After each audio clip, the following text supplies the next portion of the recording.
Welcome to Fact or Freestyle. People love Dave Nourie, and they always answer the phone when he calls. When we get him on Zoom, we ask him to confirm rumors. Let's see how far down the rabbit hole we go.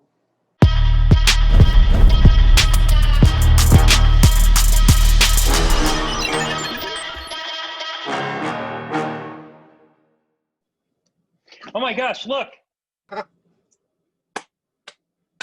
You're sponsored by Vans. Yeah. Pretty fortunate that they've been sending me shoes for so many years. See Brian. Hey there. Yeah.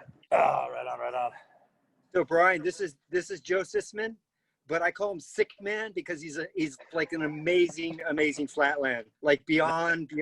He does stuff that is fathomable. It's just mind blowing. Thank you for joining us on the show. We really value you as a person and most importantly as a rider. And some of your knowledge and your history. I know you hit your head a few times, but I know you got some good insights. We want to bring some, levity to the world because of all this craziness that's happening. What we've decided to call it is fact or freestyle. Because there's a lot of things that go out there and are said, and sometimes people don't know if it's actually true or if it's just a rumor. We just want to figure it out or get our best insights. So we're bringing people like you in to help guide us along the way. The thing is, nobody can go to contests anymore because of this COVID thing. But one of the things that we would always do at contests is tell stories. And it was so much fun to tell these stories. And some of them were bullshit and some of them were real, but they were always amazing. Can you help us figure this out at the time? Because Dave and I are getting fractions of stories, but we're only hearing it one person at a time. And there's not another person in the room to hear it at the same time and call them out and be like, no, this is the way it went. And so we've got three actually that we thought you could help us with. Okay, I'll do my best. All right. So Dave actually came up with this name when he heard it. factOrFreestyle. Joe Johnson had ants in his pants when he invented the vert tail whip.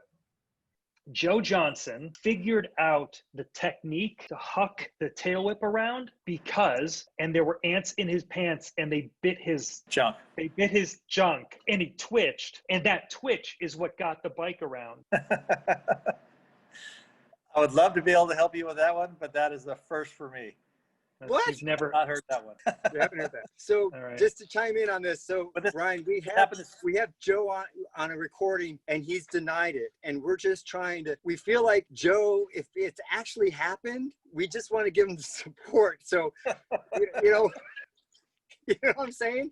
Because when you hear stuff like this, you're like, come on, that's I talked to Wilkerson. He just cracked up. He couldn't believe it. He's like, what? I can't imagine. And then he's like, sure, yeah, probably. And maybe it was, a contest that he was at on a 2-hip and that was conveyed or it came out or somebody talked about it. But, that's what we're trying to get people that would maybe hear something along those lines. But you don't have any. If you said scabies or crabs or something like that, on tour, I might have believed it, but not the ants is a little far-fetched. We don't know if it was actual ants. It could have been scabies. It could have been something else. It definitely could have, but I still haven't heard it, but it'd be a little bit more believable. Yeah. Okay. Right. So if you see Joe Johnson, if you talk to Joe Johnson, just give him, we want to be compassionate with this show. It's not about throwing anyone under the bus. It's not about, who invented what trick, who did what, who got credit for this, who got credit for that. It's about we see you who you are. If you got there because you had ants in your pants, it's all good. It's not about feeling embarrassed or. Yeah, because dudes could have roasted him. And Joe's got a different life now, but he needs to be able to embrace his accomplishments as well as some of the funny things that happened. And we're thinking maybe if that can take a load off of his shoulders, that we would be supportive of it. Joe had a great time when he was out on tour. I know that, and but this one I just haven't heard. Okay. Number 2. I'm going to go into this one, Joe. All right. Fact or freestyle? At Pleasanton, Brian opened his run with a 10-foot air, landed front wheel first, went over the bars, then walked off the floor and still got podium. You got to go back a few years. So this is Pleasanton, California. And I remember you did, I think, one big 10-foot air and went over the bars and then you were done. You didn't even finish your run. Is that accurate? Yes, my back wheel didn't land on the ramp, and I slid out and just slid across the floor and stood up and waved, and I was done. That was right. Okay. It was on the GT ramp. I don't know, 6 feet wide, 5 feet wide, whatever it was. It was super skinny. And I just went straight up and down, I thought, but obviously a little alley-oop in there, and back wheel didn't make it on the ramp. And very first run, or very first trick, yeah. Very first, yeah, you did a kick turn, and then you just hauled and just did like a 10 foot plus air. Yeah, luckily I didn't get hurt, but I wasn't going to start from the floor again. And what did you place that contest? I don't know. It depends on how many people were in that contest. I don't know. Vander got first, I think. Okay. I think it might have been like me, Vander, and Hugo. I don't even know if anyone else was there. What about Wilkerson? I don't know if Wilkerson was. I don't remember who was there, but it wasn't a big contest. We'll find out. We'll find out. But point is that you can get podium. You probably got first, second, or third, so you can get podium with just one air. You can get podium with one air. Brian Blyther is so good. He can get podium on one air. I think I had Beastie Boys playing, and that helped a little bit of my street cred at the time. Here's what we have come to find out. So, Fact or freestyle? At the same Pleasanton contest in 1985, DMC was intimidated by Pete Augustin during warm-up and ghosted before qualifiers. Dennis McCoy got in his car in Kansas City, and he drove all the way there. He was co-sponsored by Haro. He paid for his way. He gets there. He finds out that I have gone to pro. I'm no longer an expert, and Pete Augustin is in his class. Now, apparently, the story goes that Pete's like, oh, well, here's what you got to compete against. And he did a big old rolling Augustin handstand across the floor, and then he did like a 540 spin into a cherry picker, and McCoy basically bowed out, because if you look at the results, if you go to 23 magazine online right now, McCoy is not even listed. Like, he didn't even compete. It's Pete Augustin got first and Fred got second. McCoy, I don't even know who else is in the contest. This is 17 and over expert, and McCoy's not even listed. So Intimidating. Yeah. Do you think that's fact or freestyle? That's basically what we're getting down to. I'm going to say that's fact. That's fact. Because I don't know either one. I don't know the story, but it sounds real. When we got Pete on the phone, Pete didn't really remember that he didn't compete. He kind of remembered like riding in front of DMC, but Pete was so like, man, that guy, Dennis, is such a competitor. I can't imagine. Well, he didn't feel like he was trying to intimidate him. First, I'll say that about Pete.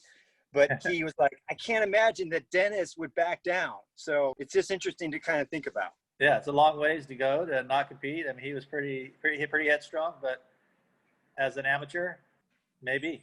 So, Joe, can you go ahead and note that? Because we do have at least Brian. We have a maybe. A maybe.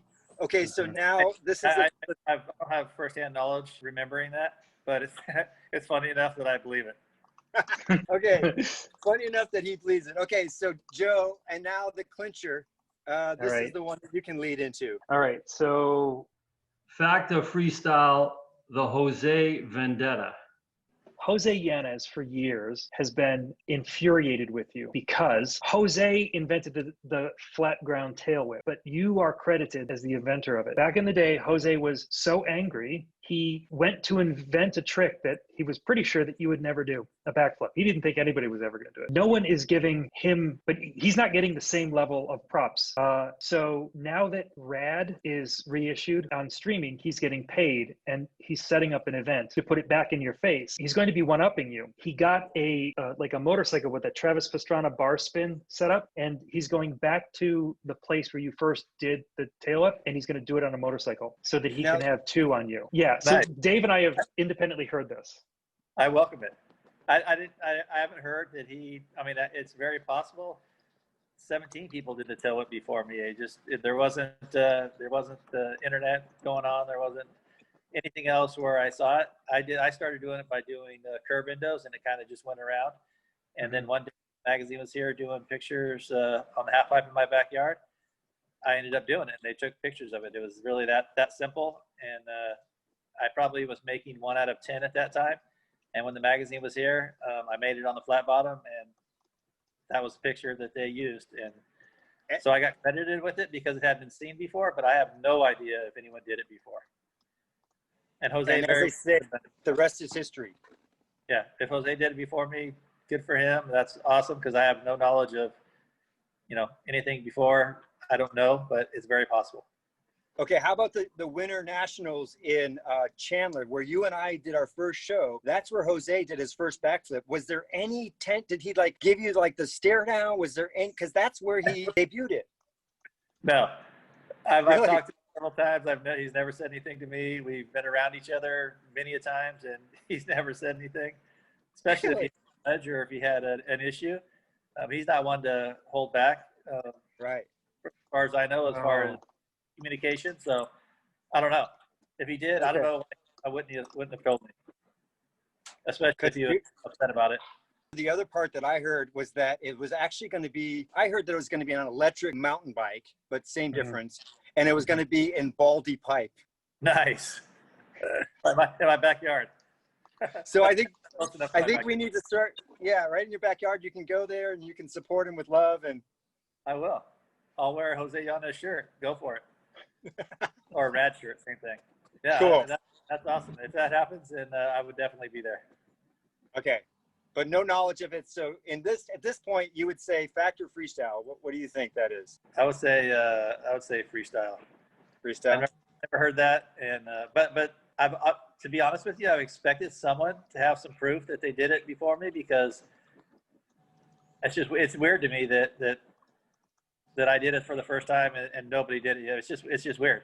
I mean, I know it's possible. Someone had to do it first, but it just, the way it happened in my backyard, the way it was photographed and the way everyone saw it really tripped me out. Yeah. I tell kids all the time in my class, it's like, you want to know who, they call it a foot whip because that's the name. If I go, the first person to do that was Brian Blyther. You see it in the magazine. And I knew what I was doing, I would have said a Blyther whip. Exactly what we were thinking, Brian. Oh, yeah. You would have been a superstar right now. We would have had to pay to have you on this call. Maybe, but not So much. who came up with the name? The magazine. No, the magazine really? came up with the name. I didn't. It wasn't even a trick. I just did it, and they said, "Let me take a picture of that." And they took a picture of it, and it was a full 2-page spread in the middle of the first freestyle. So we got to find out who was the editor, who actually came up with the name of that. I don't know. It was pre-Spike. That was the very first freestyle. So that was what, 84? Was it freestyling or was it freestyle? BMX freestyle. That was the very first. It was one with Wilkerson on the cover. Okay, freestyling. That was September of '84 was the issue. I'm pretty sure. I have no knowledge. Yeah, Jose has plenty of opportunity to tell me that, and he never. But I would like to say, oh yeah, he definitely, because that sounds like a fun one. But maybe in a couple weeks we'll get you and Jose on the same call. What do you think, Joe? I think that would be fantastic, actually. Yeah, not for that. I don't care. He's a talker, so he'll do most of the talking. That's good. Okay, the Nourie handstand. I actually didn't make that up, Ryan. Fact or freestyle? Dean Palacio invented what's known as the Nourie handstand. Joe is laughing right now because I've been taking it. This is one of my favorite stories. I've been using that trick for so many years, and Dean Palacio actually did it in his run before I did it in my run. So in the history books, he released that trick before I did. I could have learned it as I was watching him and did it in my run. Who's to say? And maybe Dave Nourie's just been holding that all this time. And again, I have to like get some counseling over it because I robbed him. Similar to Fred Blood actually didn't invent the decade. It was Dean Palacio. Wow. He got stolen from twice. We have to get Dean on the phone because we're basically feeling like Dean has been robbed in a big way. Yeah, well, the decade, it's not the Nourie handstand. Yeah, that's a big time rob. That's named after someone else. Exactly. Well, Pete Augustine confirmed that it's Dean Palacio. It's definitely out there that Dean Palacio did the decade. And again, we're not trying to like put anyone under the bus or like stir anything up. No, why? We're just like, people might want to know these things. Like, right on. That's awesome. Thanks for the warning. All right. Yeah, all right. Take care, Brian. Love you, man. All right. See you, Brian. See you guys. See you, Dave. Okay, bye.